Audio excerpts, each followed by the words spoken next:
Honorable Election Commissioner Dr. Anup Chand Pandey, Shri Arun Goyal ji, Excellencies, participants, a very good evening and namaste to all of you.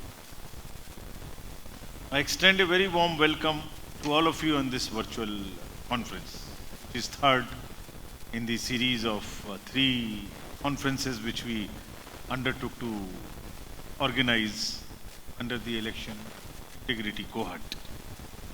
It's indeed an honor and privilege for Election Commission of India to host this third international conference on inclusive elections and elections. We are happy, humbled and privileged to have Mauritius, Greece, IFES and as our co-leads and international ideas are valuable participants and partners. I am in particular happy to welcome Excellency Ms. Elizabeth Jones, Charge d'Affaires USA. Our co-lead is Excellency Muhammad Irfan Abdul Rahman, Chief Election Commissioner of Mauritius. Mr. Ioannis, Head of Coordination Services, Ministry of Interior of Greece. Mr. Anthony Vanbury, President and CEO of IFES. Ladies and gentlemen, the Cohort on Election Integrity, established as a follow-up on to the Summit for Democracy, has so far witnessed, as you all know, two international conferences organized by ECI, the first on role, framework and capacity of election management bodies, and the second one on use of technology and election integrity. The summation reports of both these conferences were published and were shared with the fellow participants. Already they have been shared. The outcome of this conference on inclusive elections will also feed into the final recommendations which the Election Integrity Cohort is to make to the summit scheduled in this month only. In this regard, special attention has to be paid for inclusion by enfranchisement and accessibility to vote for traditionally marginalized populations such as women, youth, or elderly citizens and persons with disabilities, ethnic, religious, or linguistic minorities. My colleague Mr. Pandey just mentioned about the magnitude of the election exercise in India and the kind of inclusiveness in terms of the PWDs, the senior citizens, transgender, and the women. Just to give you another very happy situation, as the International Women's Day has just passed. In India we have, how much? We have 460 million women as our voters, almost equal to the men. And in the last general election in 2019 to our parliament, women voted more than the men. That's what is the inclusiveness, and I'm sure this needs to be a very, very important aspect of the inclusion of the roles and also the participation in Democracy Festival. Friends, democratic consolidation based on inclusivity marked by free, fair, inclusive, accessible, credible elections is really the hallmark and should go making the elections inclusive and accessible. I would just like to point out here that when the election management bodies or election authorities are involved and busy in conducting elections, and in our case, since we do provincial elections, also elections after elections, in the meantime come some survey reports, kind of ratings, where one is not sure as to how much of the inclusive aspects are taken as the parameters, because the parameters themselves are not very well known or very well publicized.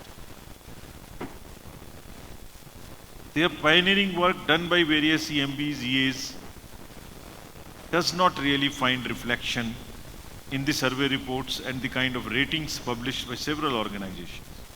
Contrarily, those with low inclusivity are often ranked high. This proposition needs rectification. And flawed surveys or reports cause more damage, maybe unintentionally.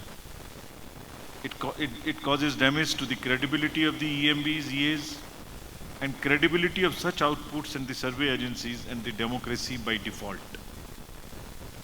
I'm sure that this cohort can itself find out some parameters, at least the essential parameters against which, and the standards or kind of goals to aspire for, which must necessarily form part of any survey which unilaterally indicts at times the various election management bodies and EAs and doing more harm than helping the cause of democracy.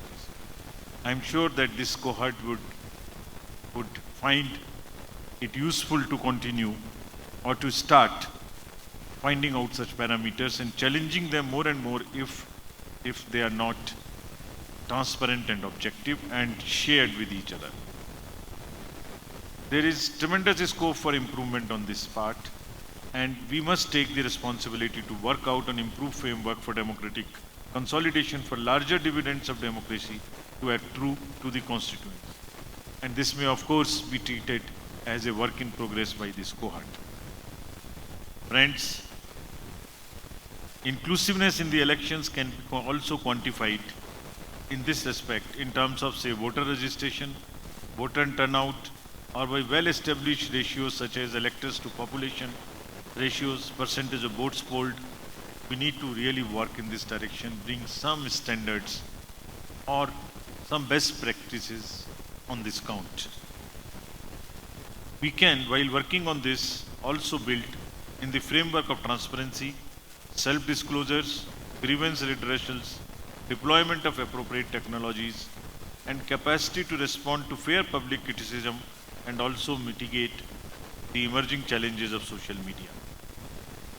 We need to carry out world-class documentation of best practices and have periodic international conferences for knowledge sharing to support strengthening of electoral processes, especially in terms of inclusion and equal access for free, fair and inclusive elections. Excellencies and friends, election integrity is not a one-time exercise. Task and the responsibility before the cohort on election integrity is gigantic, and we must continue on an institutionalized mechanism for sustained action for consolidation of democracy through continued action on agenda of election and integrity. We at the Election Commission of India are extremely thankful to all the participants who are participating in today's conference and also all of them who have participated in the earlier two conferences. The outcome of this conference would again feed into, as I mentioned, into the final summation, which draft of which on the basis of the first two things has already been circulated. I once again thanking you all and wishing very successful deliberations in the next 2-3 hours. Thank you very much.